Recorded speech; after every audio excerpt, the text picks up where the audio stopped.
know that people are not well in this nation, and that is the core of the issue that the government should be addressing.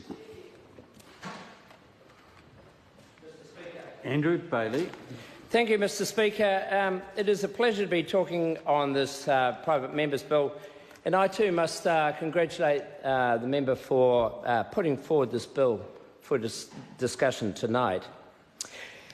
It's an interesting proposal, and one at first glance is very appealing. It has those elements of making sure that fiscal policy aligns clearly with environmental outcomes. And at that level, I think many people will share the view that this is, on prima facie, something worthwhile pursuing. And I think everyone in the House shares the same concern for the environment and making sure that we are protecting what we do in New Zealand and keeping in trust for future generations. So at that point, there's no discussion and I believe no disagreement. What this bill does do, however, starts to cut across and become almost a conflict between what you're trying to achieve in a financial perspective and what you're trying to achieve in a number of other areas, not only environmental, but whether it's social issues, and you can put population into that category, and demographic changes, right through to the whole range of different aspects that New Zealanders hold dear. And I think the biggest issue, and the one that troubles me most about the bill, is the inherent conflict that it introduces, but at the same time there's almost a doubling up. So what I mean by that last point, when Treasury come to do the financial forecasts, and obviously we've all talked about tonight the different processes, and it's a very convoluted process for government to first present the budget and then to report back. The inherent assumptions that go to make those projections largely pick up many of the aspects that are included in this proposed bill. And for instance, I'm just turning my mind to Schedule 8 of the proposed bill. So there's a list of aspects that's got to be taken into account, 7 indicators, which again, when you start to think about it, the first one is population indicators. And by way of example, it talks about population size and growth, fertility rate, dependency ratios, ethnic diversity, regional population change. So when the budget comes to be made, obviously people have to have regard to what's happening with immigration and what's happening with fertility rates.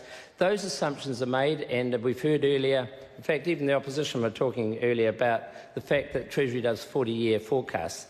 So many of those factors actually inherently have to be assumed and taken into account in preparing those financial projections. The other aspects I find, which I just can't link back to a financial concept, is things like the biodiversity indicators. Now, these are things like threatened species, distribution of native species, area of native land cover, for instance. So for me, of course, those are vitally important, and as I said before, we all believe those are vitally important in terms of maintaining that. But the issue is, how do you actually quantify that when you come to do a financial budget? And at the end of the day, you've got to have financial outcomes. Now, I think the mismatch between what's been proposed here is essentially around what do we want to achieve as a nation? What are those high-level outcomes that we're trying to do? And so if you go back to a different form, what are those economic outputs? What are those financials? They all have a relationship. But to try and inject some of these issues into how you prepare a set of accounts, which basically a budget is a very, very difficult concept, and I think will inherently lead to conflict. And I think many of these things are covered by a number of other acts, and I've heard previous speakers talk about it. So, by way of example, the third category, air and atmosphere indicators, are actually covered by the Environmental Reporting Act.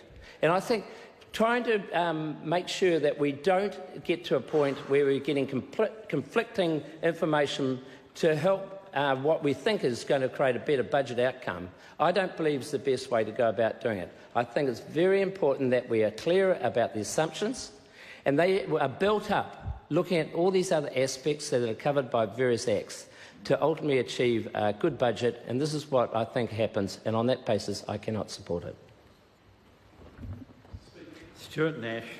Thank you very much, Mr Speaker. I absolutely support this bill, and I reject the arguments put forward by the last speaker, the two national speakers actually, and New Zealand First. And let me outline the reasons for that, Mr Speaker. So GDP is a very important measure. There's no doubt about that.